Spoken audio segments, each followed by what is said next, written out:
Good evening and welcome to RS Media live interview with former Premier League, Northern League, Football League referee and former PGMO boss, Keith Hackett. So good evening, Keith. How are you doing? I'm fine. Delighted to be on your show. Thank you very much for taking your Monday night out and having some questions come in. And we'll shoot off with one of the main questions. What inspired you to becoming a referee? Good question. Back in 1960, I was playing for a local team in the parks, grassroots, and the county FA decided that a good number of teams in our league, they would have one person go and sit and listen and learn the laws of the game. And I did that for 6 evenings, no intentions of becoming a referee. Happy, passed the exam. So now I was a qualified referee with no games at referee. And I continued to play. And then one particular weekend, we hadn't got a game. And I was invited by the county FA, who picked the phone up and rang and said, "You're refereeing Hillsborough Boys Club versus Sheffield United Juniors." And before I could say I'm not refereeing, the phone went down. And I tried to get the guy back. I didn't even know his name. Anyhow, the outcome was I hadn't got a game, so I borrowed the shirt. I went and bought a whistle. Went out onto the football field at Intake School, which is on the outskirts of Sheffield, and refereed a football match. And enjoyed it. And as I was coming off, this guy came up and I thought, oh, crack, he's going to have a bit of a go at me. And he said, "Hey, another good game." And I went, "No, not another good game. This is my first game ever." And he was a bit shocked. And he sort of said to me, "You ought to consider doing the game more often." And I rolled out that way. And suddenly, for 10 years, I was literally, well, almost 12 years refereeing grassroots football in Sheffield, thoroughly enjoying it. 100 Yeah, games a season, Saturdays, Sundays, midweeks in the summer months, five-a-side in the winter months. It was enjoyable, it kept me fit, and it kept giving me money, which the match fees as a youngster, 16, 17, was quite handy. well, yeah, So I say now to any university student, if they're a bit short of cash, get themselves registered as a referee and go out on a Saturday and midweek and referee a few games. You get a few money. yeah, a few extra bob and all that. Yeah, for sure. And that's how I started. It was more by accident than any form of planning. And then as I progressed, I suddenly did I was on the Yorkshire League, which was strictly amateur, and then the Northern Premier League was formed, and I was invited to become a linesman on the Northern Prem.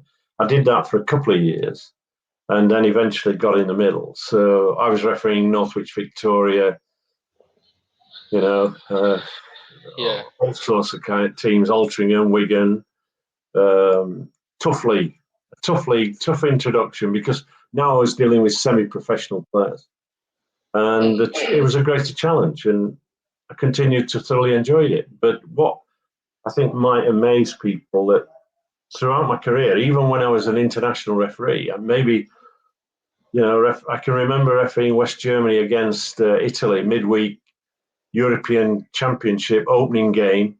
And then the following Saturday, refereeing Black Bull Taverners against the Angel, two pub teams.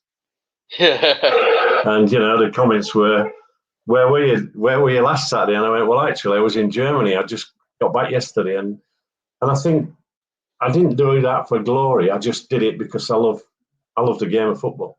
And I think you'll find you'll find that all referees love their involvement in the game, and we have a passion for the game. Yeah.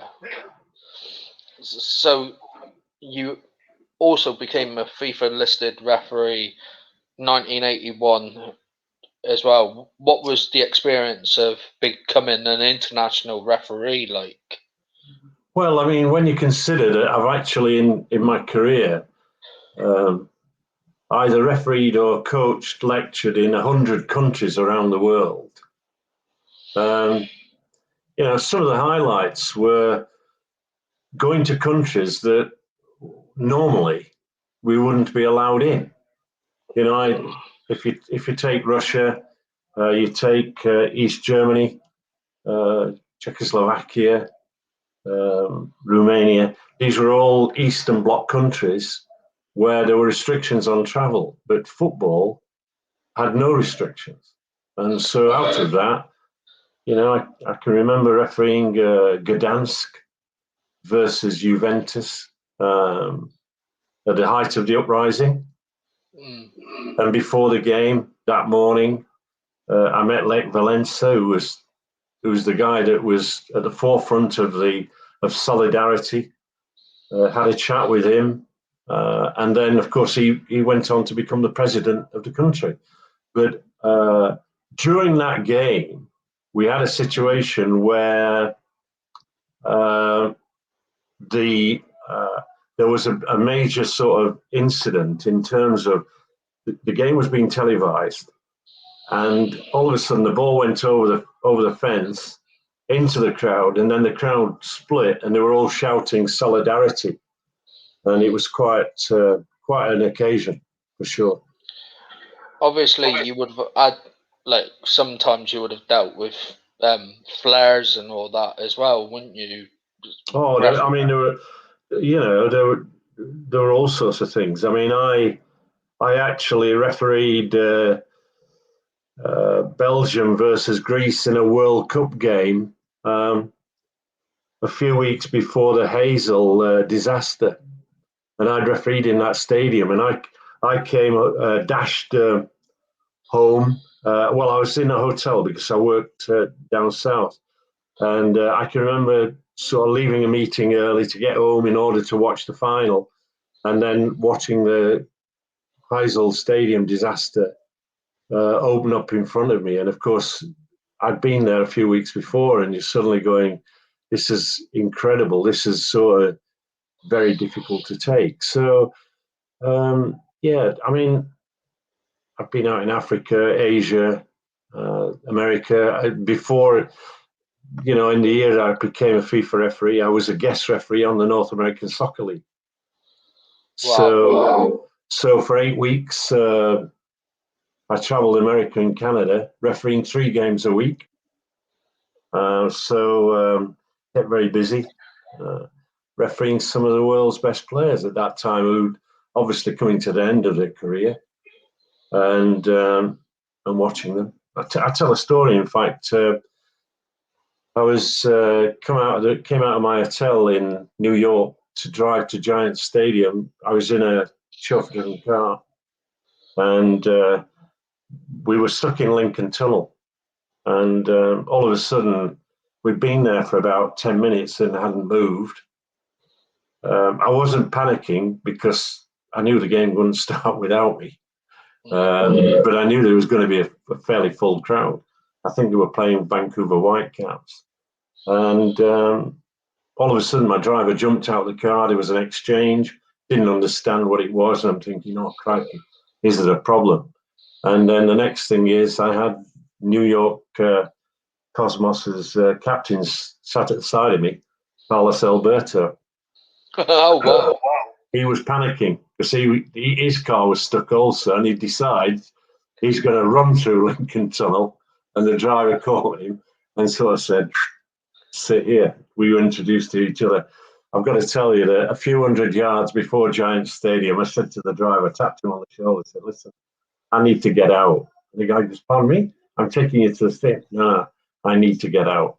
And I walked for about a quarter of a mile to the stadium. I didn't think it was right, me arriving New York Giants Stadium with Carlos Alberto by my side. I thought, what's going on? So those are the sort of enjoyable things.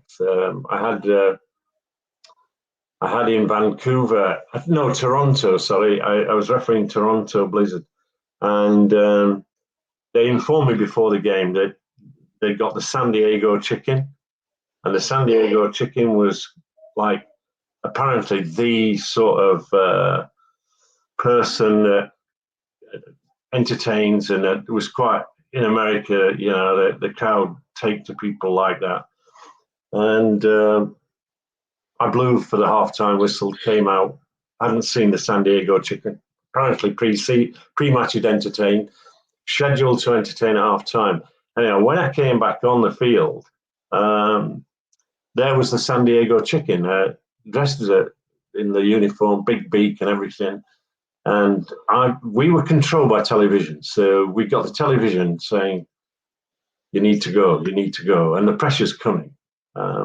And I was reminded very carefully that kicking off on time, ending on time was so important. So I'm getting that signal, and the San Diego chicken wouldn't leave. So I go up to the San Diego chicken, getting slightly concerned about a delayed kickoff, and sort of initially say, would you mind leaving now? We're ready to start the game. And there was absolutely nothing. And I went really close up. And what happened was the San Diego chicken's beak hit my forehead, and it went back into the ground, fell backwards, threw some feathers in the air, and I was bought. I mean, like, I've been absolutely like take the bits, and all the crowd then were like booing me like crazies.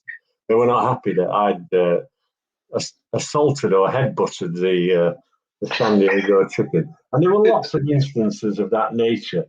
What it gave me was an understanding. One, that the game is an event; it's not just a game to referee.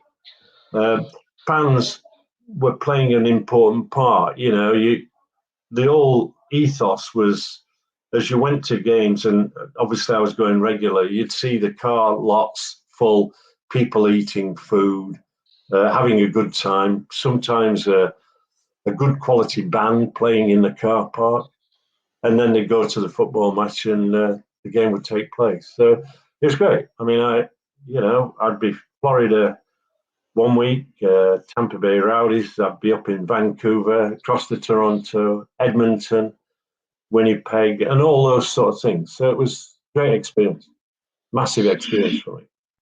That's good, and a nice story there to tell us there, Keith.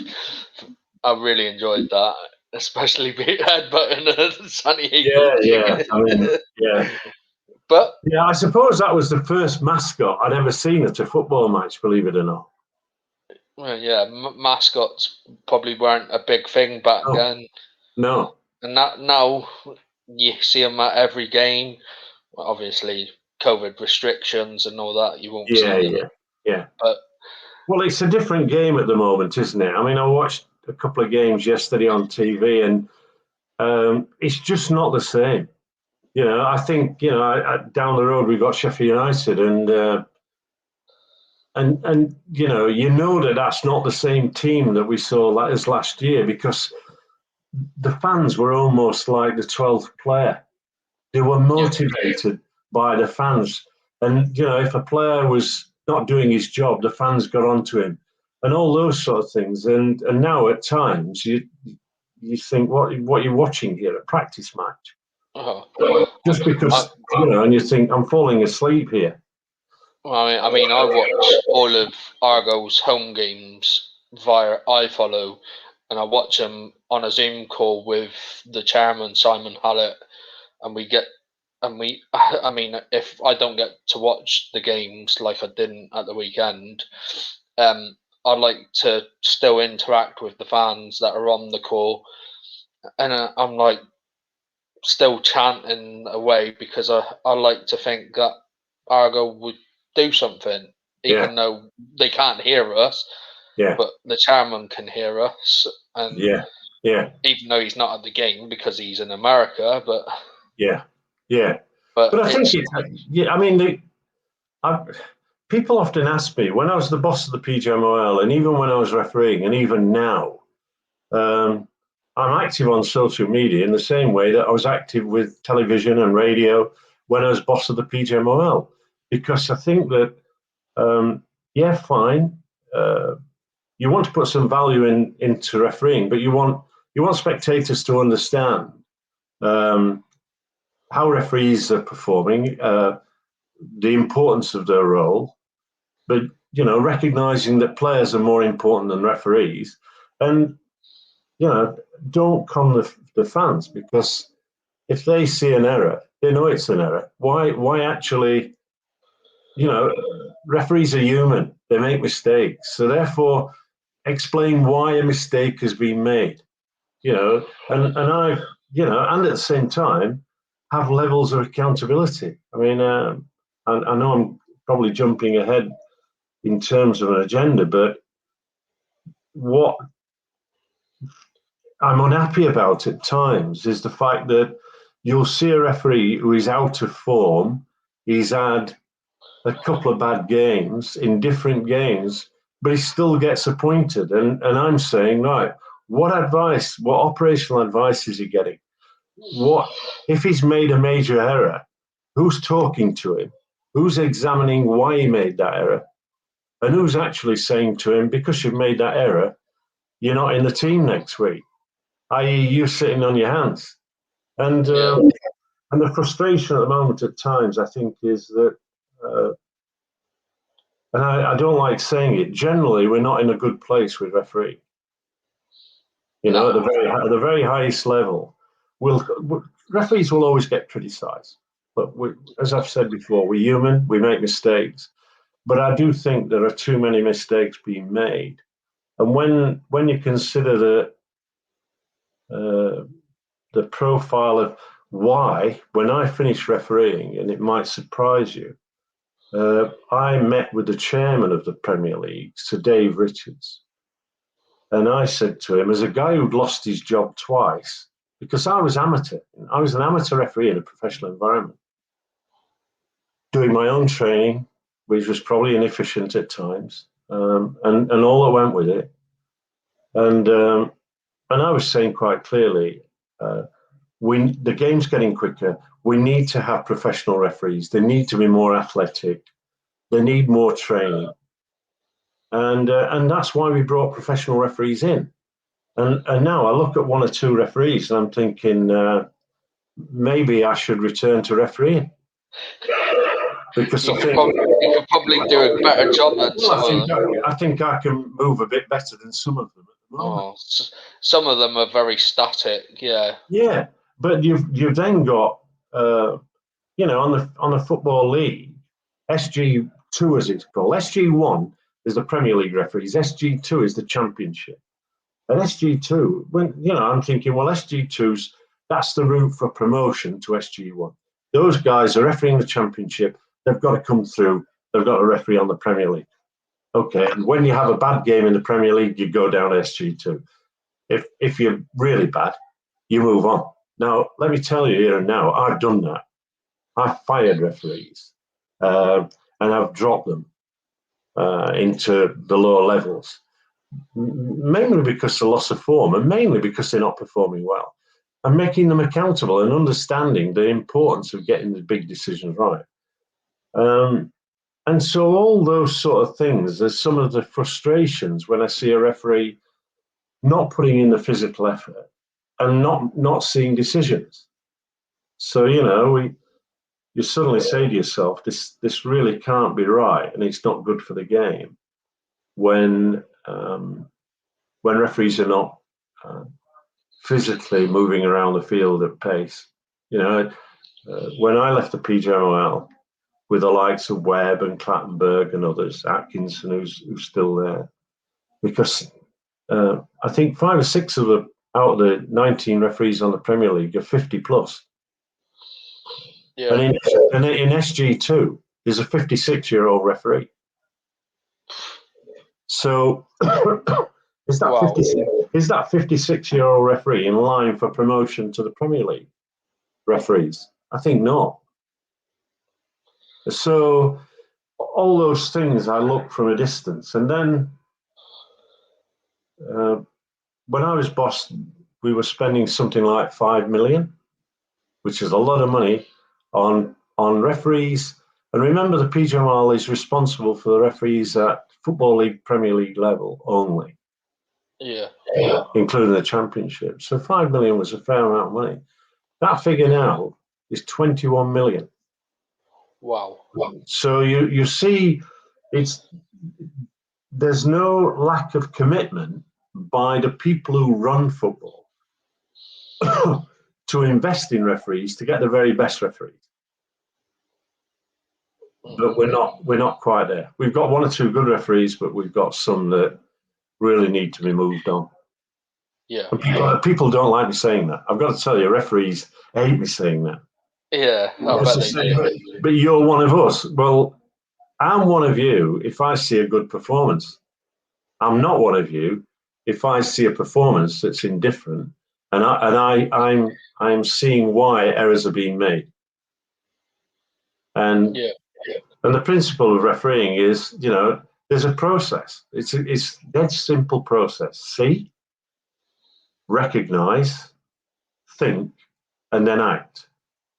And the first thing is that in lots of areas where I'm critical of decisions, it's because the referee has not put in the physical effort to be in the right place with the right viewing angle to see it. So he's missed it.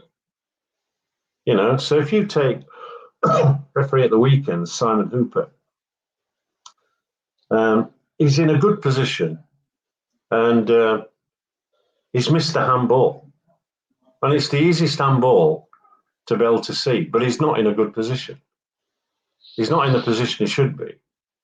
But he was pulled out of the mire by VAR, Mike Dean.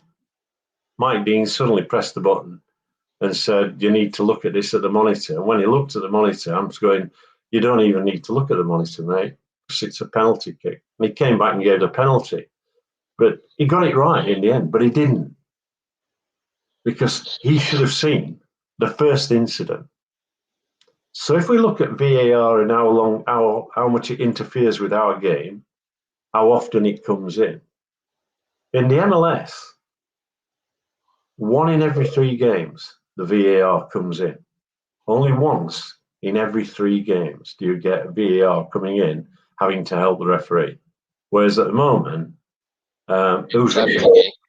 Well, it's almost every game, and then you're beginning to say who's refereeing this game, the man at Stockley Park or the referee. It's also like the incident at Sheffield United with Aston Villa, where Sheffield United were denied a goal, even though the ball was well and truly over the line last season. Goal line technology wasn't working. Well, let me tell you about that. I'll tell you about that because let me give you an insight. Because I was the guy that stood up at the Premier League annual conference and said, I want goal line technology. And the reason behind that was I sat in the director's box at Old Trafford. Mark Clattenburg was the referee, and Roy Carroll dropped the ball over the line. I could see that from the director's box. Clattenburg and the assistant hadn't got a prayer. They hadn't got a prayer of seeing this incident. So out of which then I've gone to the Premier League some months later and said, I want goal line technology, and then worked for a number of years on it. So if you take goal line technology, you have 7 cameras around each goal, and they're operating at 500 frames per second, and they then go through a software program. There's no human element. And at that time, the argument was, let's have cameras in goalposts. Well, the problem you've got is that the goalposts are not vertical. They're like that. Yeah. And so what the software does, it draws a vertical line. And once it goes over that line. Now, before every game, Hawkeye calibrate the system to make certain everything's working. When you go to that Villa v Sheffield United game, It's evident to me that because of COVID, somebody from Orkai didn't arrive at the ground and calibrate the system. So for me, it wasn't switched on. There's nothing wrong with the system. And this is like VAR. There's nothing wrong with the technology other than offsides, and I'll argue that one later. But in reality, it's the people who are operating it in terms of VAR. That's the problem. Yeah, I remember that Pedro Mendes goal. It was well and truly over the line, and then there was an article where the goal line was carved as well, and I was just Yeah, I mean, all sorts of things went on about that particular scenario, but it was so important a decision because it cost Tottenham Hotspur a position in Europe that year. and he was quite young then as well, Mark, wasn't he? Oh yeah, I mean, I don't blame Clattenburg, the referee. It was just the fact that he was upfield and it's not his decision really. He can't see.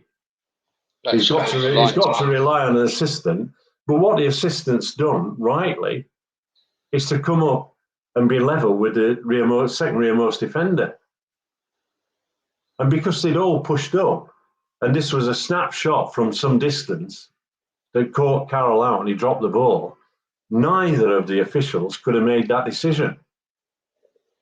And that's when I said we need technology to resolve that issue. I mean, it's like that Frank Lampard one at Oh, Germany 2006. yeah, Was it well, I mean Germany or that South was Africa? No, it was at South Africa, wasn't it? yeah. Well, the ultimate thing was it helped because up to that particular scenario, Sepp Blatter, the FIFA president, was not having anything to do with VAR. But when that goal came in, and we should have been awarded a goal, and I think the other one, if you remember, was when Thierry Henry handled the ball in Against the World Ireland. Cup. And all of a sudden, I think they're thinking, just a minute, we're seeing instantly after, seconds after that incident, everybody's seeing on television at home that Thierry Henry's handled the ball and it should be disallowed. And of course, because technology wasn't there, we got the wrong decision, and that cost Ireland a place at the World Cup. So I think after that, Blatter said, "Right, we're going to have it." I mean, it's a relatively new system. It's had too many teething problems, but I think that's been brought about without the PGM will have introduced it. First season, we're not having it. Second season, we bring it in, but we're not having the monitors. Yeah, we'll put them there as a piece of furniture, but we'll not use them. And then the third year, they start to use it, and then we've got relationships. We've got the younger referee out in the middle, and the experienced referee in Stockley Park, and he's probably saying that's a penalty, and the guy goes, "Well, just a minute, that's Martin Atkinson. He's been on the list forever. Penalty. I don't need to look at the monitor." And then you've got the reverse of that, where you've got the experienced referee out in the middle and the youngster acting as VAR. So I'm quite clear. I think the only way you'll resolve that interpersonal issue that exists is to actually have a permanent panel of VAR operators who become technically competent, who are accountable, and maybe I'd throw in one or two ex-players into that panel. Yeah. And that's what I did when I was boss of PGMOL. We had assessors, referees writing about the performance of the referee, a lot of mystique about that and what power they had, but they had little other than to report on the game. And I went to the Premier League and said, I'd like to introduce a panel, you pay for them, of ex-players, ex-managers, assessing the performance of the referee. And that helped the process. All of a sudden, the referee's not had a good game. The manager could talk to the delegate, the former player, and express his concerns and, various aspects of that. So it opened up an all new, fresh dialogue. So changes need to be made. Yeah, and hopefully they are going to change it for the right reasons and not the wrong reasons. Yeah, I think that. I think what they'll do, we will.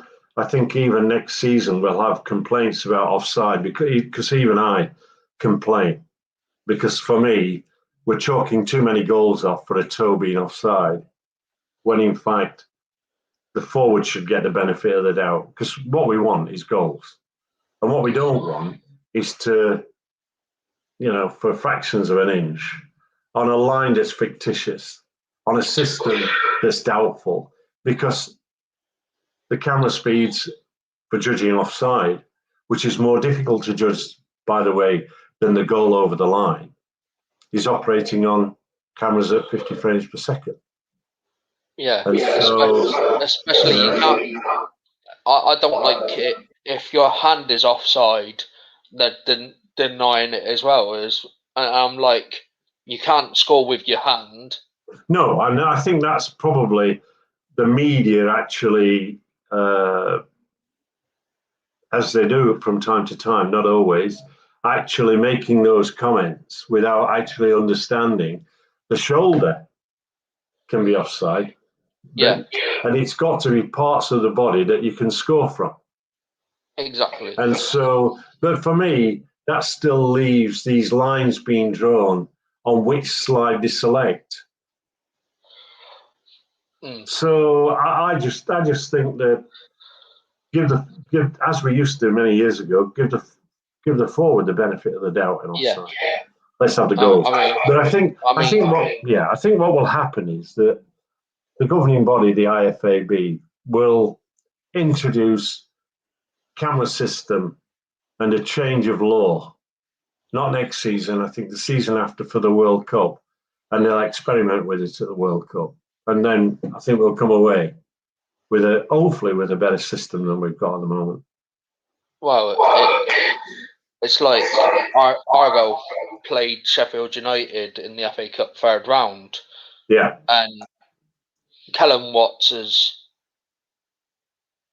I'd say, armpitted the ball. The referee pointed to the spot. Yeah. And I'm like, because you only see it on one camera because obviously not every team's got the 4-camera system or whatever. Yeah. So I've said no penalty straight away. Yeah. He's gone over to the monitor, looked at it, no penalty. So comes back, VAR, no penalty, done. I'm in this Zoom call with some Argo fans, and they're like, how was that not a penalty? Yeah. And I'm like, it's hit his armpit, which isn't a hand. Yeah. And it's not a penalty. Yeah. And to be honest, I think it was the right call. Yeah. I mean, if it hit like here, I would have understood, but it hit literally on his armpit. I mean, I don't know if you support Sheffield United or Sheffield Wednesday. I'm the other end. I'm the other end of town. But I think at the end of the day,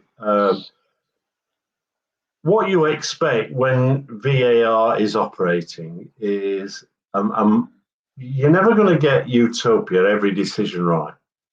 But what you want nothing's ever perfect, is it? Yeah, but what you need to do is you need to really, what I've seen is some, what I would say, easy decisions got so wrong and no VAR involvement. Let's take this weekend with the penalty kick. I'm trying to think. Michael Oliver, Arsenal Spurs, right? Now, he's given a penalty kick. He's in a good position. It's a subjective decision because I say this. It's not a clear and obvious error. So he's awarded a penalty kick, and you go, well, he's in a good position. you can no longer use the ball as an excuse, and neither can you say the ball's gone, because you can have a late foul challenge. Yeah. And so I'm going penalty, first view. And then I look again, I'm still sticking with penalty. And now I'm hearing the commentators saying that's not a penalty, never a penalty kick. And why hasn't VAR come in? And the reality is, the referee, through his judgment, has not made a clear and obvious error. And the VAR and us have to see that it's a clear and obvious error before he comes in. Yeah. And so he's made a penalty kick, you judge the penalty kick. If I was a Spurs fan, I wouldn't be particularly happy with that decision. I can find as many reasons for not giving it as he gave it. But if he's not up with play and he's not in a good position, then I'll argue. But in fairness, he's made a judgment call. Fine. He's made a judgment call. And probably about 85% of the referees would have probably gave that as a penalty. Yeah, and I think that's about a good percentage. But then you get one at Burnley where Howgate handles the ball. The ball comes across into the penalty area. He jumps up and he's got his arm up. He's got a forward on him, and the ball clearly strikes the arm, and you go, that's a penalty. And that wasn't given, and it wasn't even discussed. I remember, I think it was a couple of weeks ago, where there was an incident like that, where I think it was another Liverpool game. I think it might have been the Liverpool-Chelsea game, where there was a handball in that. Yeah. And I said, on my own opinion, because I'm not a qualified ref, I know the laws of the game, but Yeah. obviously not to the best of my ability because they keep chopping and changing. So the handball happened, but he moved his arm and he was off balance, and I said no penalty because if he wasn't off balance and it hit his hand, then I'd instantly be like, yeah, penalty, because his hand's in an unnatural position. Yeah. But because he's using his hand to keep himself balanced, it's not an unnatural position. Because and that's where the judgment of the referee is important. And what you do in those situations is that I used to bring those types of incidents when they took place, whatever the decision made by the referee, bring them to the meeting with all the referees in the meeting, and then we would discuss those in detail. And we'd say, right, okay, let's discuss it. Where's the position of the referee? Is he in a good position? Could the assistant have helped? Come on, guys. There's 20 of us. Let's have a judgment call on this. Do we agree this is a penalty kick, or would we not give a penalty kick in this situation? And the outcome of that would be that you get a consensus, and sometimes you get a unanimous decision. And you say, right, okay, that's what we will do in these circumstances as a group of referees. We'll interpret the law accurately in these situations. So you're evolving and developing as a group of referees, so that whoever that referee, if it's Graham Poll or Paul Durkingham that did that time, or Howard Webb or Clattenburg, Halsey, you would expect them to have a similar judgment in a given circumstances. And you practice those things. You highlight them, and therefore you're building the knowledge of the referees up in terms of how to deal with them. Yeah, I love having a referee's insight into things. I mean, I know a lot of. I played disability football for Plymouth Argyle Disability, and in the Devon Ability Council League, we've got probably about 10, 12 referees that are ref local football and Yeah. obviously ref our league as well. We used to have, well, we had one in North Devon. We had a tournament in North Devon once, and we actually had a professional referee, Andy Bennett, who Yeah. was he was only in the football league as a Yeah. linesman or a fourth Yeah. official, and he came off the line probably about 3-4 years ago, and I said after he refed us, I went, so what game were you at? Because he was always he wore his blue football league top, Yeah. which Yeah. I was quite wow, football league Yeah. referee. Yeah. So I said, oh, what game were you at yesterday? He was like, oh, I was the fourth official at Argo, and I'm like, Yeah. wow, Yeah. and I got an insight into it, and he told me a lot of details, and then I got to know Brett Huxtable through Yeah. Andy. Yeah. I mean, I went to what as a big Argo fan, Exeter are our local rivals, Yeah. but I went to watch Exeter versus QPR in a pre-season Yeah. friendly. Yeah. Andy Bennett was on the line, and Brett Huxtable was the fourth official. Yeah. And it was the season where I think it might have been the season after they brought in the mics, Yeah.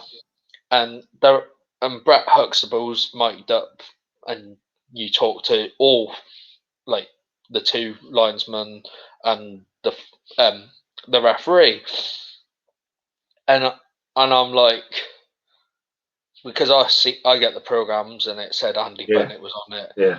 and I spoke to Brett and I said, "Oh, Brett, tell Andy, like personal joke, um, that you're a shocking referee. Just a personal joke." Yeah. Yeah. And Yeah. he Sure. and obviously all the officials would have heard that, and Yeah. and Yeah. Yeah. and Andy came back and went, "Tell him he was a shocking player." And every Yeah. time I seen him, we would just have that laugh and the banter, and Yeah. I mean, I love having conversations with referees. I mean, I've met Jeff. Jeff went there twice. I mean, I Yeah. went to watch my second team, which is Middlesbrough, Yeah. against Leicester at the King Power because it's where my best Yeah. friend lives. Met him just before I think it might have been just after his hip operation. Yeah. Yeah. And then I went up last season to watch. Well, I went to watch Middlesbrough twice against Yeah. Leeds and Nottingham Forest. Yeah. I also went to watch the under 23 Middlesbrough under 23s Yeah. against Yeah. Newcastle Right. United under Yeah. 23s, and because my mate Anthony Lee, who was on the books of Middlesbrough, whose brother is the manager of the under 23s for Yeah. Yeah. Borough, I was like, wow. So we went and I went. I mean, I've got Jeff on Facebook, Yeah. Yeah. and I've interviewed him as well. Yeah. And Nice guy, isn't he? oh, a lovely guy. And I met him again, and we were having lovely story. We had at half time. We had a great story, and we were just. He's such a great lad. I mean, Mm. you probably know of Tony Lee, who was Yeah. a manager for um, Yeah. Whitby. Yeah. You probably sent him off a few times. Well, I mean, yeah. I think at one stage, if I'm not mistaken, I think Jeff's son might have played at Whitby for Whitby, because Jeff used to go to Whitby quite often. I know it's relatively close, but when I was his boss, I used to say, "Where you been at the weekend?" And he went, "Oh, midweek. I've been to watch Whitby play." And He likes watching a lot of local football, and well, I it's like would. me. I mean, I'm president of a local team here, and we have 22 teams, grassroots football, and Is that You know, Penistone Church FC? we play in the northeast counties, and more often than not, you'll see me watching Penistone Church as against watching a Premier League team. Yeah. Did you question here? Did you ever get to referee at Home Park? I don't think I did. I went as a few years ago. I was on holiday in Cornwall, I think, and drove across and watched. I watched them play Sheffield Wednesday, and I think I had. I mean, when I refereed, we were restricted on travel. So if I refereed Argo, it would be up in the north. They would when they were out in Lancashire or somewhere.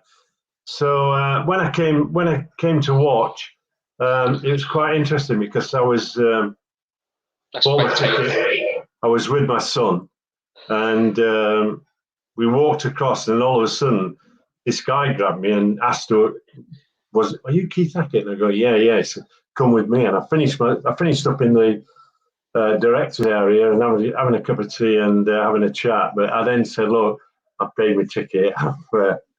I'm going to sit with the supporters."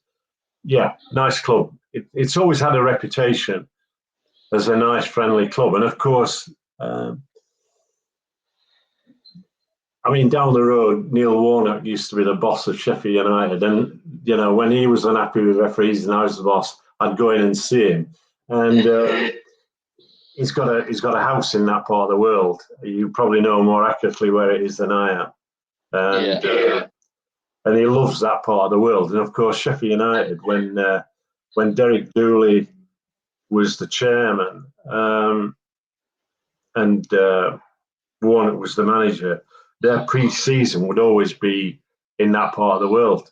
And I remember some years ago, I think I was staying near the Rock, and I drove into Weybridge and out of Weybridge, heading for Paul's Heath, and all of a sudden Weybridge were playing Sheffield United in a pre-season friendly.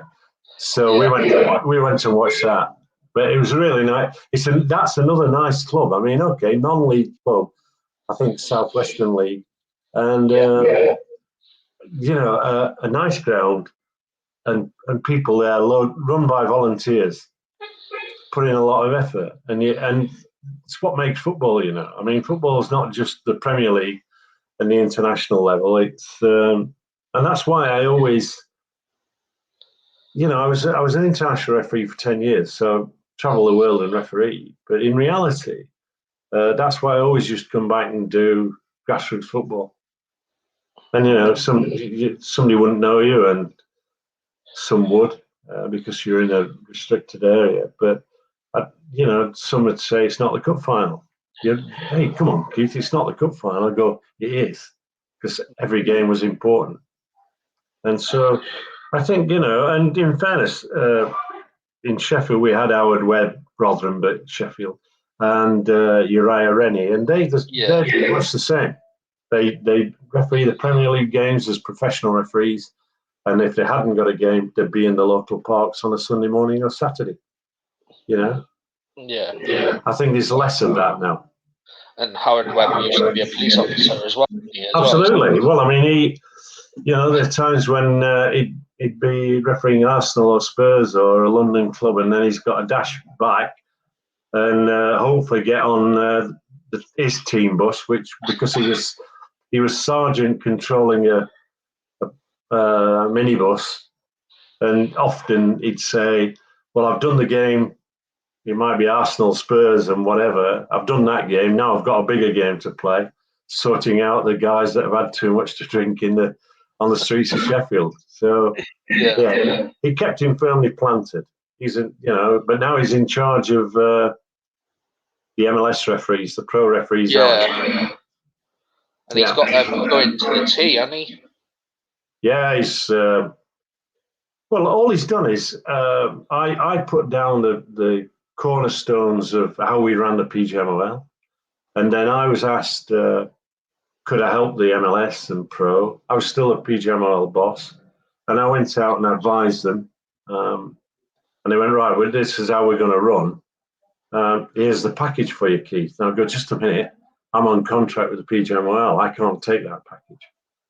But I can give you the name. And at that time, I was hoping that Peter Walton would take over my role. He was coming to the end of his career. Yeah. And Woody, in fact, become the boss of the PGMOL. But I had no influence on that, and they picked Mike Riley. And I think it was a big because I was then able to say to the Americans, look, I can't come because I'm under contract, but I can put a name forward that you can interview. And they did. They took Peter Walton. Clattenburg, when he retired, both Webb and Clattenburg retired prematurely. And I was sad about that. Clattenburg, of course, went to Saudi. Yeah. Then he went to China. I saw him in Beijing probably about 18 months ago. I was in China. And I went to a game, the Beijing Derby, and he was superb. But now he's packed it in refereeing altogether. He's now Greece, isn't he? Yeah, he's boss of the Greek referees. Yeah, from his home in Newcastle. Well, no, he's actually got a house now in Spain. The same as Halsey as well. Mark, he's got a house. Mark I know very well. In fact, I was chatting to him earlier, about less than an hour ago. And yeah, Mark's in Spain. On Zoom and doing various things. Great guy. Yeah. And then there's Lee Probert, who's retired 18 months ago. Yeah.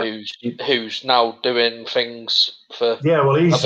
I think he's a director if he's not running it. R4 Sports. So yeah, his business is very much taking young, either professional teams or grassroots teams, and sorting out accommodation. He's got some fantastic training facilities. I've not been to them. I've seen them on film, and you suddenly go, "Wow!" And I hope he's successful. He's a Lee Probert's a really nice guy. Yeah, I'm hopefully really getting him on soon as well. Yeah. He told me about the first season of Ryan Lowe, because obviously he was the one that sorted out the accommodation for Ryan Lowe. So I was just for his first season as Argyle manager in Spain. Yeah. And it was just, I was just like, wow. Yeah. And then because I go on to the Zoom calls with the chairman, I'm like, I go back to him and go, oh, I know this referee who did this, and he's like, wow. Yeah. No, I mean, I love having inside information about little things like that. Yeah. Well, I mean, when I took over the PGMOL, obviously we'd had Philip Don running it 18 months. I was the development manager. You talked about the communication kits. I introduced those. I brought the communication kits into football. Those are now worldwide. Prozone and polar heart monitors, all those things. Sports science, sports psychologists. I've introduced all that into refereeing, and so when we knew how many decisions a referee made in a game, we knew the distance. The average distance that a referee runs in the Premier League is about 11,500 meters average. He does 1,000 meters at a speed of 7 meters per second, which is a sprint. And he probably does about 40 to 50 sprints in a game. So you're actually measuring that. So you knew, at the same time, you knew whether they got decisions right or wrong. And then you could talk to those referees about those incidents and communicate that sometimes to the media. I mean, sometimes the referees weren't happy when I did that, but I always felt that, hey, just a minute, this is why this referee's made this decision, and he's got it right in law. Equally, I've got to say, he's got this one wrong, and this is why he's got it wrong. It's not cheating. It's not, his integrity is not in question. He's not seen the incident, and therefore, not seeing it, he can't guess. And so you can have those sort of debates and discussions with fans. in the media. Yeah, it's good to interact with fans as well, because like you get the insight information, you can pass it on, and then fans can pass it on to other fans that listen, and some fans then understand the rules of the game a little bit better than Yeah, some. I think it's understanding, the role and responsibilities of a referee, particularly when you're at the top level. It's not just a football anymore match. It's an event. If suddenly the ground conditions deteriorate, you can't suddenly say, like you could in the park, right, we're coming off. He's got to make certain, like the ground controller, the security, the gate people are all in position. And even to some degree, somebody's got to be phoning up and saying, look, instead of having those buses coming in at 4:45 or 5 o'clock, we need them now. And so these old scenarios. I mean, I can remember going to Villa once, and I'd done a very early morning inspection, and it was like rock hard, the ground. And the groundsman said, look, I think I can do something. And I said, right, I've got to get in and make that decision at 11 o'clock. And the reason I'm going to make this decision is because that's when I'm told the fans are going to be leaving. And I set the away team, I spoke to the away team secretary and said, right, okay, I'm going to make this decision at 11 o'clock. Let's have a bit of morning sun on it to see if it softens. So you might use your local radio station to inform them there's 11 o'clock kickoff. And I can remember going out, and he was no better. And the forecast was a continuing 0, probably +1, 2. And I went back into the clubhouse and said, right, took the managers out with me. I said, look, guys, it's too risky. Okay, we play on a hard ground in summer, but this is ice in certain areas, and therefore there's no traction, and there's a danger to injury. So I'm calling it off. Both managers agreed. Go back into the thing, phone the Football League and say, right, advise the media, phone the secretary of the away team and said it's off. Phone the local radio station in that area and say it's off. Anyhow, the outcome was that then the next thing, I've got the chef of Aston Villa coming into my dressing room, very unhappy. And he's sort of saying, you call the game off? And I've gone, yeah, why? And I've gone, well, the pitch is unfair. Well, he can play. And I'm going, no, I'm sorry, the game's off. Well, what am I going to do with all these steaks that I've pre-cooked? Yeah. I think he'd cooked something like 2,000 pre-steaks. So he's got, it's amazing how people look at the game and how the referee's got to bring all these stuff. Not that would influence me whether I'm playing the game or not. So I told the story the other week of Gunner Bury Football Club, and what's happened to Bury Football Club is shocking.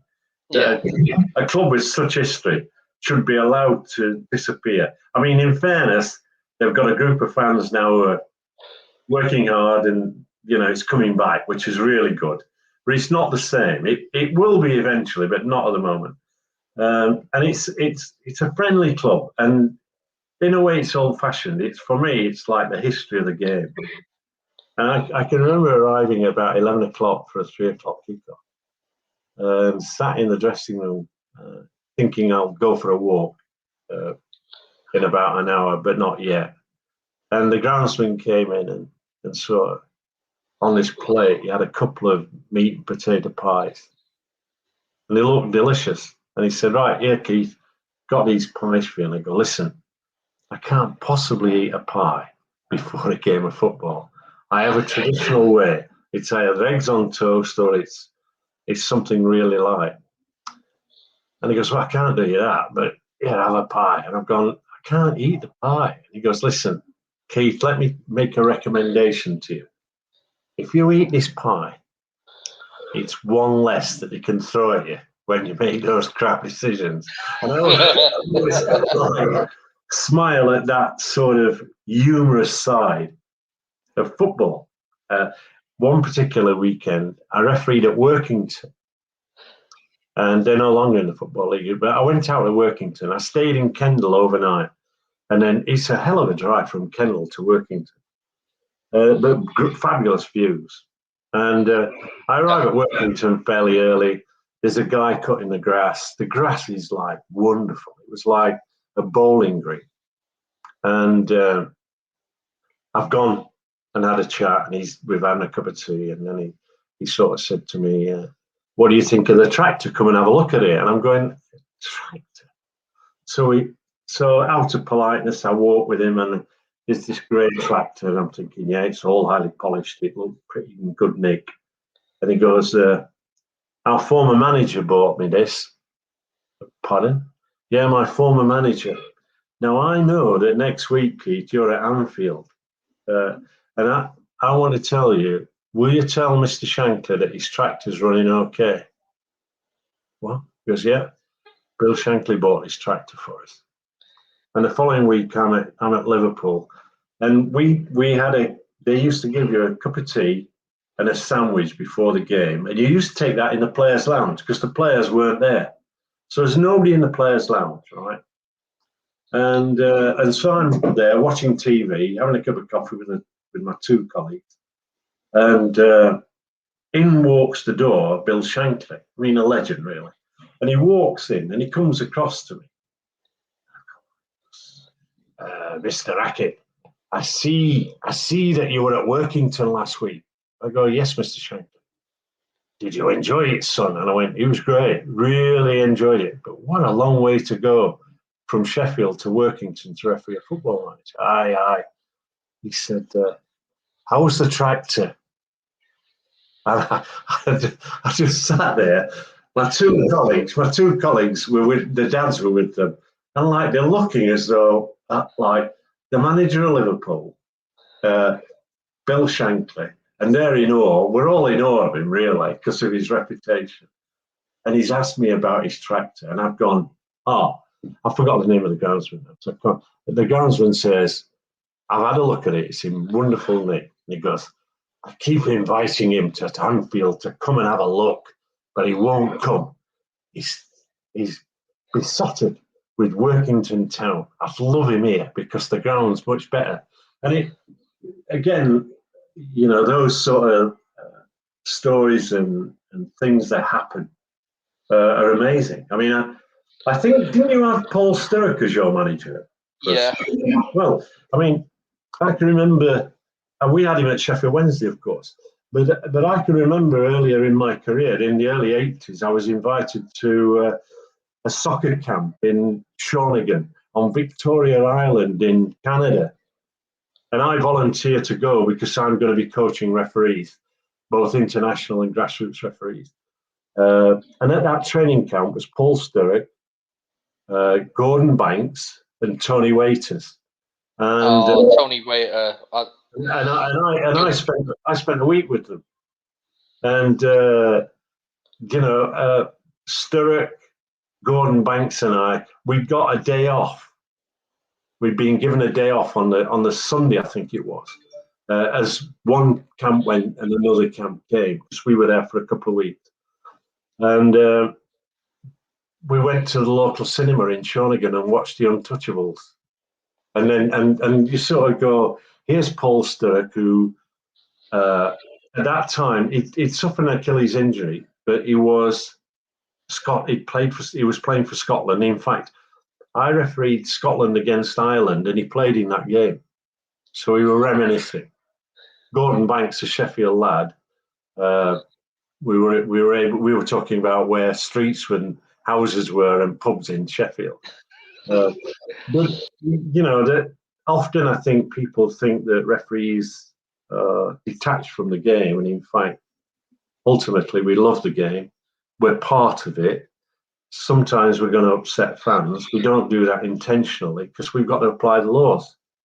And I think that, over the last couple of seasons, we saw the introduction of the handball law in terms of accidental handball. And even before we played a game, I'm saying that is wrong. I can understand an accidental handball like Thierry Henry who puts it in the back of the net, I can see that being disallowed. I understand the reason for that being disallowed. I agree with that. But when a player accidentally handles the ball and then it goes to another player who then scores, I could never see that. And I'm pleased to say from July the 1st, that law will change. Yeah. So at least there's movement there. Yeah. Right. So move on to another couple questions. I'm actually going to ask you this one because we've been touching on VAR and goal line technology. What is obviously your main view on VAR and, well, goal line technology works perfectly apart from that incident at Sheffield United v Villa, but what's your view on VAR in the Premier League? Well, I think VAR, now it's been operated in the Premier League, has been a disaster. And I'm that harsh. There's nothing wrong with the technology apart from the offside one. The system is this, that the reason I'm for technology is that you've got 22-minute minimum cameras, 22 cameras at a Premier League game. And they're gonna find things that the referee's not seen. And some of those are going to be important decisions that need to be reviewed. So what you don't want is you don't want an incorrect goal. You don't want an incorrect penalty. And that scenario of players going to ground easily is sometimes now a difficult call to make. Did he dive? You know, I know the word simulation, but mine is dive. Did he dive? Did he dive and succeed in conning the referee?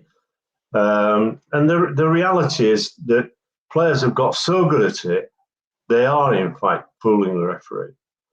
So what you want is you want a system where the referee can review those major incidents when there are clear and obvious errors. So it's the system itself is not wrong. Those that are operating it are wrong. So here's what I want to see happen. I want to take current active referees out of the role of VAR. I don't want to see Michael Oliver on a Friday night doing a match in the middle and on a Saturday being VAR. I want Michael Oliver to referee and referee and referee. I don't want him fourth official and I don't want him VAR. I just want him to referee, because I don't want him to fatigue. I mean, Mourinho made a comment this weekend about did he fatigue or not? Well, he's making that on the judgment that Michael Oliver's had something like 24 Premier League games. He's had 4 Champions League games. He's had 2 Nations League games and a Europa. And remember, unlike players who go on a team bus or go on an airplane, he's driving backwards and forwards from the northeast to the south coast, if he's at Southampton or Brighton, across to Stockley Park, back up to Newcastle, doing a huge amount of mileage. So what I want him refereeing. I don't want him going to Stockley Park. I don't want him to go to a ground where he's fourth official. So that's the first thing, the basic thing. And I would introduce this panel of VAR experts. I would train them, coach them, and then that VAR, whoever it is, works with a couple of referees only. Right? So you've got a big enough panel so that when Michael Oliver is refereeing, Fred Smith, VAR, is always his VAR. Yeah. And the reason behind that is I want them to form a team and a working relationship and trust. I don't want the new kid on the block telling Martin Atkinson that he's made a decision wrong. I want Martin Atkinson to have a guy who is independent of the competition. Remember that referees are competitive. They get paid on the number of games that they officiate, and their position in the league table that's formed through marks determines how much bonus they earn. So it's competitive. I made it competitive. For that reason, I wanted them to be wanting to referee as many games as possible. So that's the first thing. I would want them to look at every decision. I want the referee, if it's a penalty kick, if it's a dismissal, or his wrongful identity, I want him to quickly go to the monitor and view it. So he retains the ownership of it. He's not got to sit down. We're not waiting around, hanging around, and all of a sudden, Fred Smith, VAR's made the decision. I want the referee to make that call. And I shouldn't worry too much about the time, Alan. In terms of offside, bin the lines. Until you've got a system that is as accurate as goal line technology, then until that point, the view is use the expertise of the assistant referee, let him have a second look, let the guy, the assistant VAR who sits in the room, skilled former assistant referee, let him make the judgment call. That's what they do in the MLS. That's what they do in the MLS. The next point is this. I just want us, I can remember having to look at a little flag to determine if the assistant was flagging or not, and used to miss it occasionally. So that's why I went to rugby, Twickenham, so listened into the communication kits and introduced them. And so I see no reason, with the big screen in most of the stadiums, with a communication kit that can actually go to the public, I see no reason why the fans can't listen in and see the entire process, as we see in rugby, as we see in cricket. And I know they shudder at that thought because they go, ooh, but listen, ultimately, run through it, show it me again. What are you telling me? Is that offside? I'll go with that. Is this a red card? I can remember a couple of years ago watching a rugby union international, and this guy made it what looked like a massive shoulder charge on an opponent. And I've gone, wow. And even the commentators gone, whoa, what a challenge. The two touch judges believed that was a red card offence, right? Nigel Owens, I think, might have been the referee. So they're looking at a big screen, and it's a high speed. So they've got it, and it looks terrible. Nigel Owens says, could you play that at normal speed? Right, so they play at normal speed. It halves what we're seeing. It actually says, hold on, this is a physical challenge, it's fair. And Nigel Owens went, it's rugby. That was it. Two touch judges on first view, and quick play, he's going. Referee has the experience to suddenly go, I'll have a look at it at normal speed. I've seen it at normal speed. I'm perfectly happy. He's not getting a red card. And that's, in a way, how we should be looking at and using VAR. So those are for starters. But we've got to get more training, more consistency, and less interference. The guy is there only to come in on a major, major error. And at the moment, I think they've got this, I want to show everybody that I'm here. It's almost like, look at me, I'm the VAR, I'm here, I've come a long way, I've got to prove everybody that I'm here for a purpose. So I believe that there's undue interference at the moment with VAR that needs to actually step back a bit and say, right, okay, we're not getting involved. I think we're getting there. I think we saw that with Paul Tierney saying, I'm not going to interfere with the Michael Oliver penalty kick decision, that he might have got wrong because it's a judgment call. It's not clear and obvious to me, so I'm not getting involved. And that's how VAR should operate. We might still have Mourinho unhappy about saying it's not a penalty kick. We might have those, 80-20, 20% of referees saying it was, arguments. But ultimately, we've used it sensibly. We've used it how it should be operated. It was like the hand in the face from Lamella yesterday. Yes. Obviously, Mourinho, shocked face. He was like, you can't complain on that, really. but some referees wouldn't have given a second yellow for that. Yeah, and I think this is where, I keep saying to people, what you've got to understand, this is football, and it's foot, FOOT, and the players play with their feet and not their arms, and therefore in that scenario, what we've got is we've had a tendency for grappling to come in the game, and we've had holding off, blocking, all these things coming in and being allowed to come in without punishment. Lamela knew exactly what he was doing, and for me, I think on that one, Michael Oliver could have given, if he'd desired, a straight red. Yeah. But see, what happens is, if it's a straight red, the club can appeal. A red card, they can appeal. What he's cleverly done is said, right, I'm giving you a second yellow. That closes the door, so you can appeal. But this is what I think as well, is if it's a second yellow, VAR can't even get involved either. No. But I think in a way, I'm not saying this is right or wrong, but if like someone gets a second yellow and it's not even a second yellow card offence or a yellow card offence, I think they should still be allowed to get involved and be like, don't think this is a yellow card offence. Go and have a look at the monitor.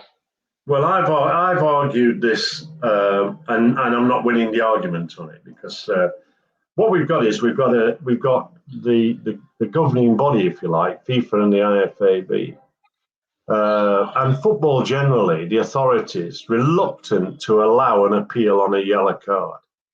And I can tell you that I've had situations when I was boss of the PGMOL where the first yellow card was incorrect, where the referee was saying, look, Keith, I've got this wrong. Boss, I've got it wrong.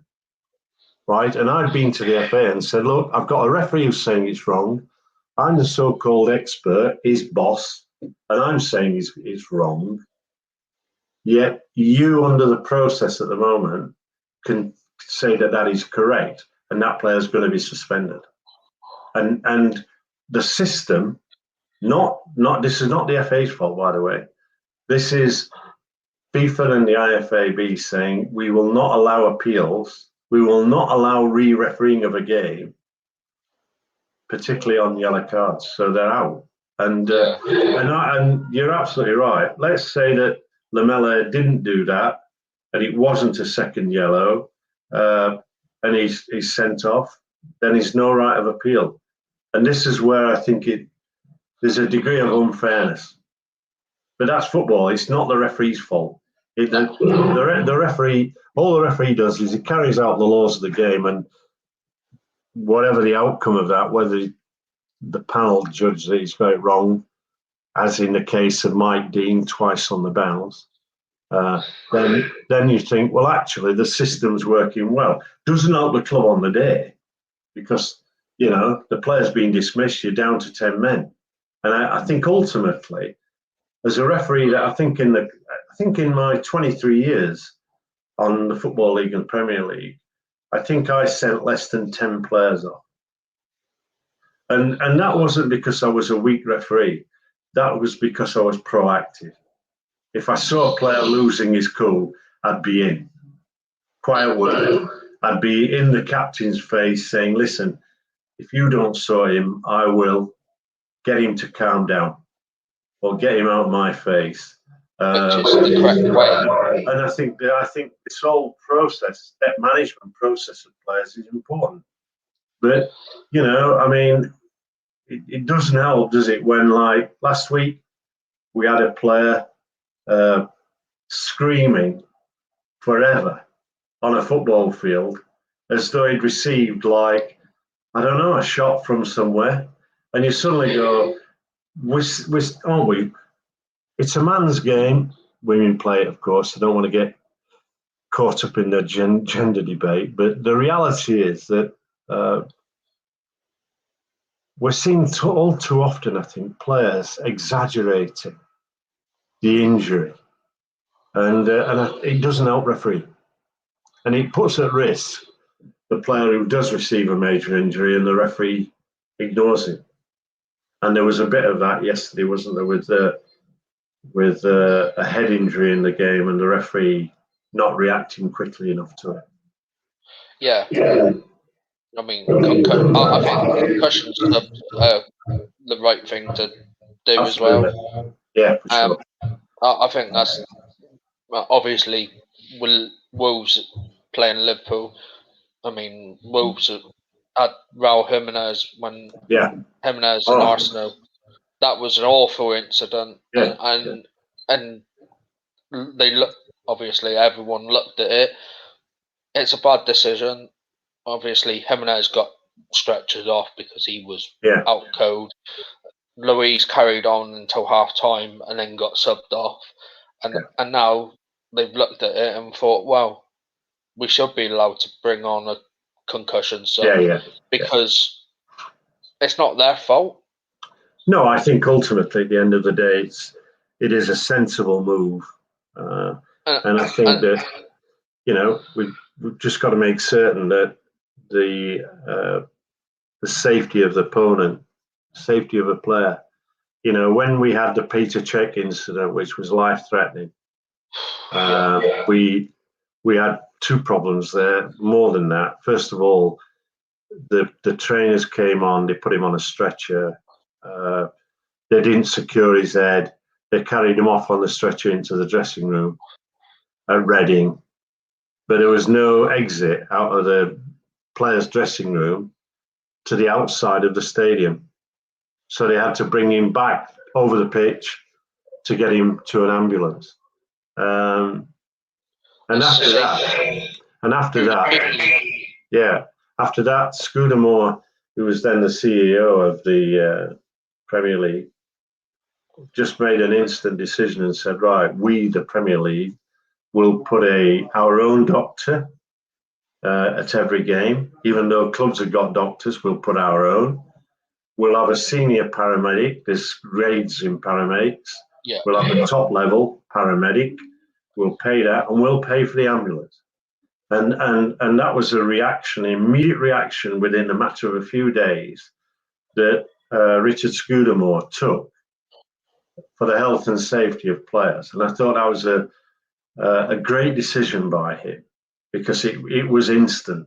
He didn't go to committees, didn't go to boards. He made the decision, and it was in practice the following weekend. It was a huge change, but it was there positive to protect the players. And of course, the referee, should the referee be injured. Yeah. I mean, the major issue in that Reading game was that it wasn't just one goalkeeper that went down with a same injury. It was two goalkeepers. Correct. Yeah, absolutely. And people forget that. Mike Riley was the referee. Yeah. Let's not talk about it. I mean, I liked him on 29th of February 2004 for one reason only, that he allowed Bolo Zendon's penalty to stand. But in this day and age, that penalty would be chalked off because obviously two touched the ball. And to be honest, he's now brought in that rule if you two touch it. So maybe he's looked at that back and thought, well, I should have disallowed that. But also, the one thing is, we've got that Australian referee that came over, 2-3 years ago? And, and one of his last games in the Australian League, the A-League as it's called, they had him mic'd up, and there was loads of media about it, and he was brilliant. Yeah, and I loved it because I saw the media of it, and I saw how he copes, and I was just like, wow. And I mean, I watch rugby league, rugby union, and I've seen that Welsh referee who's one of probably the best Well, referees. Nigel Owens is probably he's just retired. I think he's retired from international football. But yeah, he's certainly one of the best officials ever. Yeah, and I saw him. I think it might have been the 2019 World Cup. Yeah. And yeah. Well, he's had loads of finals. He's probably. I mean, in any sport, I think he's the best official that's ever been. Remarkable guy. And he says, "This is happened. This has happened. I want to see this at normal speed. Let me see this at fast speed." Right. And he sees it and goes, "No try," or whatever. Absolutely. And I really do like him. And yeah, if referees of that were able to come into the football game, then I think that what you all you have to do is, as I did, was look at the strengths of some of these guys and then transfer those skill sets. I mean, there's no reason why referees can't communicate equally as good. The player behaviour in rugby is discipline towards the referee is okay. May have deteriorated a fraction, but generally it's pretty good compared to football. It's completely different. There's respect. I mean, in rugby league, you know, and I'm fortunate to correspond with a few, and you know, I mean, I've looked at those referees. I've talked to them, and they produce some outstanding referees. I mean, I correspond occasionally now with Phil Bentham, who's been running the referees, and I think in a way, rugby league is slightly different because it's a smaller group of teams, and the referees know every player, get to know every player. There's good communication, there's respect, and I think, you know, there's a different attitude in football, I think, which is a pity because it cascades down to kids at grassroots level. Makes life difficult for young referees to take up refereeing and become, you know, and enjoy. I mean, hey, I think anybody who is thinking about becoming a referee, become one because, you know, I mean, as I say, I've been fortunate. I've travelled to over 100 countries, watched a lot of games from the best place in the park and on the middle. And, you know, being on the field with people like George Best, Maradona, Platini, Carlos Alberto. in the car with him as well. and you know, all of them, yeah. So I think you know, I think a lot of people don't believe that we get a lot of enjoyment out of it. We do, and we get camaraderie, and you know, I think we just need younger referees coming through. We want them to achieve the very best, and we want English refereeing to be the best in the world. And I think that I left it in a good position. I think we were in that spot. We had 10 referees in the group who could have refereed anywhere in the world comfortably. And now I think we're in transition. I think we've got some of those referees that I managed are in the 50+ bracket. And in fairness, some of those are our best referees. You know, Mike Dean's 52, Atkinson's 50. You know, and some of those are not. And I think that there's just got to be a level of accountability that says, actually, the guy who's running it has a responsibility to provide at all levels of the professional game, be it Division 2, 1, Championship, Premier League, to have whoever he's selected to referee that match to be in top form, to be competent, and to deliver a quality performance. And if he doesn't achieve that, then like the player who plays for a football team and he's got number 9 on his back and he doesn't score this week and he doesn't score next week, probably the third week he's not in the team. And I think in refereeing terms, it's about saying, right, okay, you've made those errors. You now need some operational advice. And this is, you know, bring him out of the oven, if you like, getting his confidence back, whatever it is, getting fitter, do all those things. But if they don't make that level, then, come back. And therefore, what you've then got is you've got people like, you mentioned earlier, people like Lee Probert, Mark Halsey, Jeff Winter. They were all generally delivering top-class performances.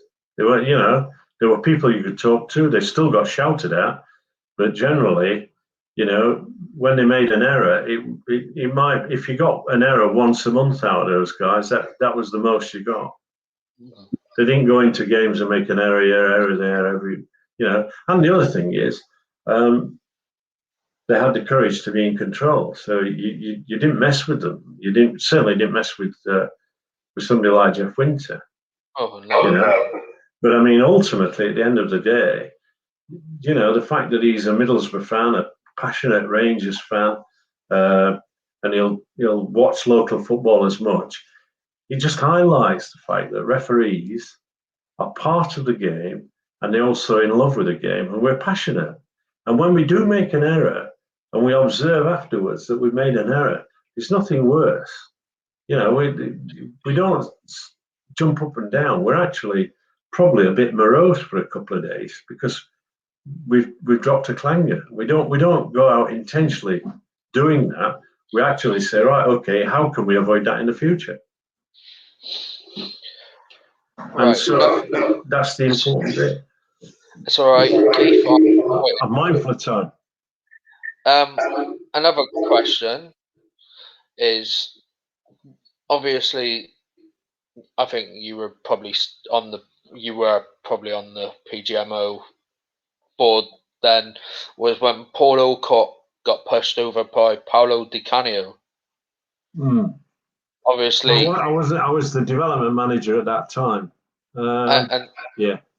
What was your view on the disciplinary for Di Canio, and what do you think encouraged Alcock to be pushed? I think, first of all, when you actually look at that incident, you knew full well that Paul Alcock himself was off balance. So his feet weren't firmly planted. And neither was the push violent. So Di Canio made contact. It wasn't a great push, but it wasn't good for football. And therefore, I'm quite clear that no matter what the outcome is to the referee in that situation, the player has no right to put his hands, whatever, on the referee. So as a consequence, it's an instant red card. And I always say to referees, and will continue to say to referees, if in that situation you believe it's a red card and you issue a red card, whatever happens afterwards is not your responsibility. Whatever discipline or whatever decision the panel come to, right, it's not your responsibility. Someone else makes that judgment. You, when you made that decision, said, I'm 100% accurate, I've issued a red card. If afterwards evidence proves that you've got it wrong, accept that you've got it wrong and move on. And I think in the case of Alcock, he was out of position, he was off balance, he got a push. I don't think it was anywhere near as much. And it was an exaggeration that looked quite amusing at the time. Di Canio was punished. I do say this, that assaults on referees at the professional level are very rare in this country. But what we've got to understand is at grassroots level, it's different. And at grassroots level, we do get referees who are hounded out of the game from parents on the touchline, and we do on occasion get, sadly, referees assaulted. And that for me is completely against the norm. Yeah. So thank you very much. Pleasure. enjoyed talking to you, Keith. Great. Thank you very much, everyone that's Pleasure. joined, and we'll see you all soon. Thank you.